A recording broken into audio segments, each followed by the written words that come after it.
this case has got nothing to do with physiology and everything to do with everything else. So it is a fill-in case because of the of requirements of the conference. Recorded day before yesterday on my way here. Morning everybody, greetings from the Parimala Heart Institute. So today we would be presenting a short notice case in box and we would like to introduce my staff for you first. We have Christy, we have Binoy, Bijoy, Anjana, Basil, Soumya, Ronnie and Sharath. Sharath will be on this thing, and this is my colleague Joel. Dr. Joel will be presenting the case and assisting me in this case. Joel, please go to the case presentation. Hi, good morning everyone. This patient, who is a 59-year-old male who is diabetic, hypertensive and dyslipidemic, presented to us few days back with inferior wall MI. And he had a mid-RCA total occlusion. We had done the primary PCI to mid-RCA. Post MI, his EF is 45%. His renal parameters are normal. The left system showed an osteoproximal LAD disease with an early diagonal osteoid involvement. And we are planning an LM to LAD PCI. Over to you, sir. Thank you. So the plan is to, this is the angiogram as you can see. We have, show the angiogram please, this still angiogram, yeah. So we have a good sized LM, we have a good sized circumflex with thankfully what looks like a normal osteum. We have a diseased LAD, can you show the epicranial view please? Yeah, in this view you can see that the LAD is diffused from the osteum almost up to the mid LAD, and we have an early diagonal which is quite significant, must be, it's a anatomically significant diagonal. So the plan is to first wire all the three vessels, that is we will be wiring the circumflex, caudal view, RA caudal view please. We will be wiring the circ, the LAD and the diagonal, and then we will see if the OCT catheter goes through smoothly into the LAD. If it does, we will take a shoot and then we will decide.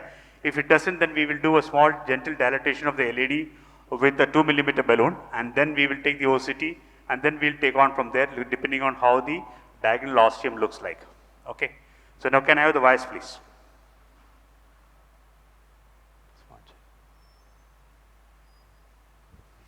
So the LDD was wired with a fielder FC, the circ and the diagonal with a run through.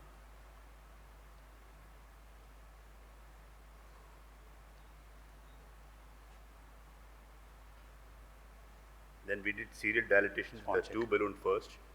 Unfortunately, the OCT catheter wouldn't go through even with the two balloons. Nominal. So we had to upgrade and dilate with a 2.5 balloon. I'll just fast forward a little bit for want of time. Thank you. Go. Go. So this is the 2.5 balloon dilatation that we had to do after the two balloon dilatation was done. Please. Please. So that is all right. After that, the please. OCT catheter went through.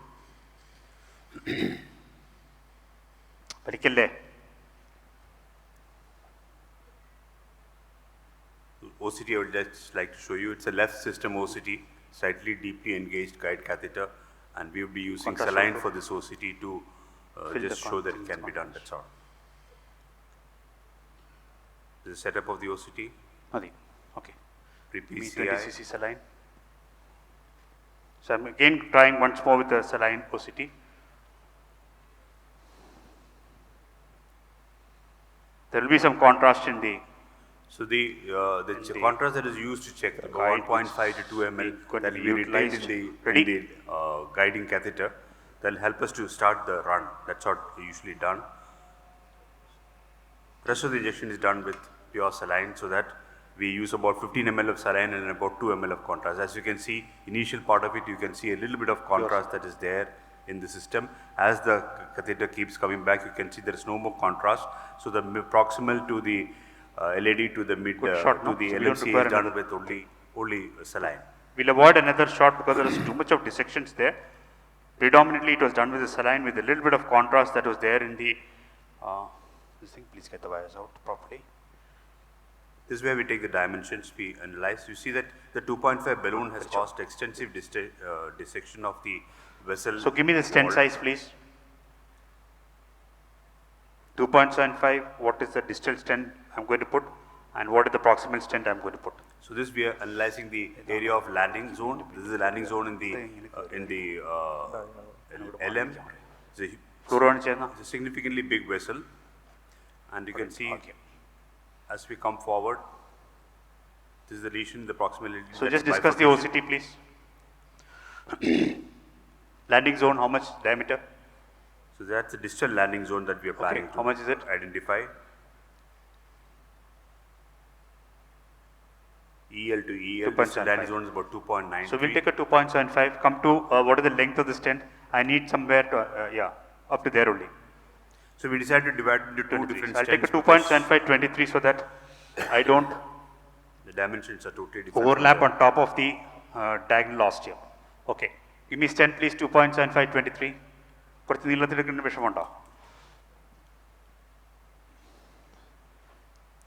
So the proximal stent came to about 28, so did the distal stent, and the proximal stent came to about 27 മതിയോ? 23 മതിയോ? 23, and the dimension of the LAD was, LMCA was 4.21. Set ചെയ്തിട്ടില്ലേ? അതിന്റെ തൊട്ട് താഴെ നിൽക്കണം. So we can also do angio co-registration with a partial saline shot, even with a pure saline shot it can be done. I demonstrated yesterday. This is we're doing an angio co-registration with a partial saline shot that helps to identify your areas of where you would like to land. Yeah, perfect. So give me 2.25, 26. So we decided for a 2.75 stent distally. What are the dimensions of the proximal LAD at 32, 32, 32, 32, 33? നോക്ക് diamond ഒന്ന് rotate ചെയ്യേ. എന്നിട്ട് 35 വാ. കുറച്ചുകൂടി വരട്ടെ. Sorry for the instructions in the local language. We have no options.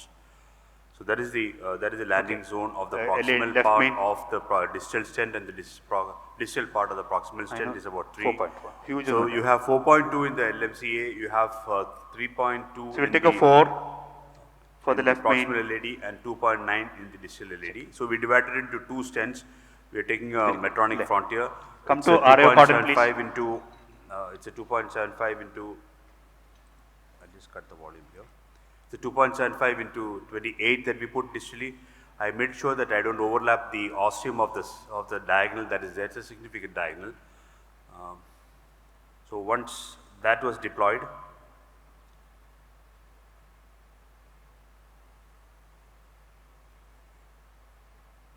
stent vis was done just to ensure that your deployment is adequate. I deployed it at nominal pressure only because anyway we're going to post dilate that junction and the distal stent. The proximal stent I took was 3.5 into 23. It can be post dilated up to maybe equal to 5. 4.5, so definitely yes. Few struts overlapping just to make sure that the overlapping segment is beyond the diagonal ostium to prevent the diagonal ostium getting pinched.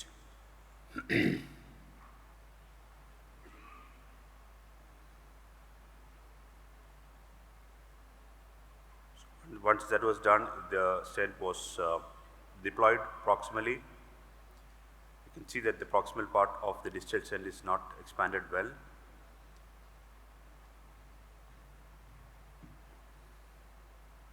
This is also deployed to normal only because I have two branches there which are uncomfortably placed, the circumflex and the diagonal. The circumflex has got an ostium which is very favorable. The diagonal ostium may not be that favorable. With the same 3.5 balloon, I went inside and dilated the proximal part of the distal stent. At 12 atmospheres, it didn't give away, but I went back again to about 15 atmospheres, it opened out and gave me a good result that way. So once that was done, we did the check just to find out that the diagonal is scantily flowing.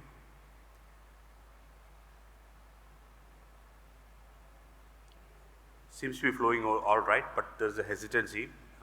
The only technical mistake I made was I wanted to pull out the LED wire, put it into the diagonal, and then pull out the diagonal wire, put it into the circ, and pull out the circ wire and put it into the LED.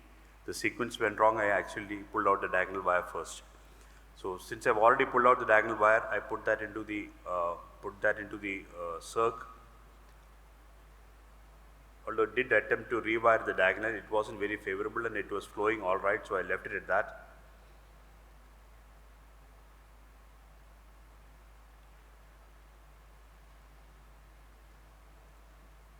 There is a hesitant flow in the diagonal at this stage.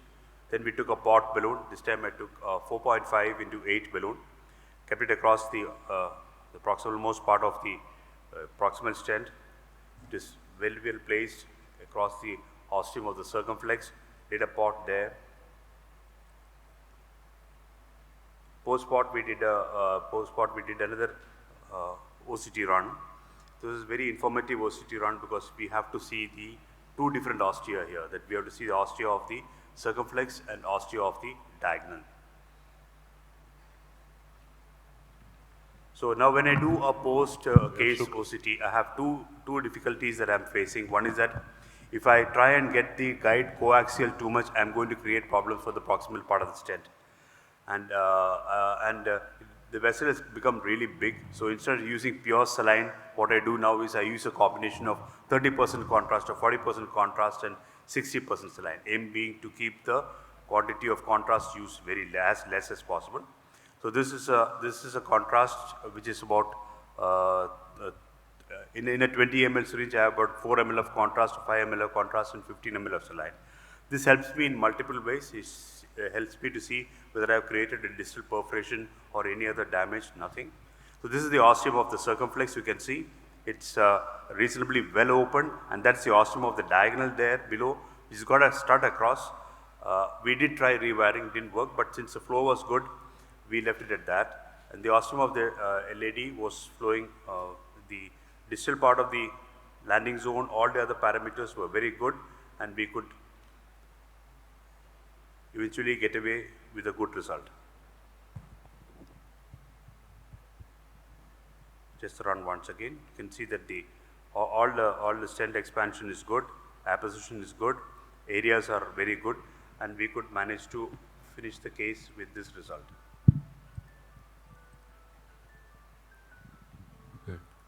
Thank you, Mahesh, for showing in this interesting case of acute MI sometimes gets into osteal LED. Just show the final shot. The diagonal, the circ is already, the diagonal is also flowing. The circ is also flowing. There is a little bit of obstruction to the circ, but it's got no flow limiting obstruction. Thank you.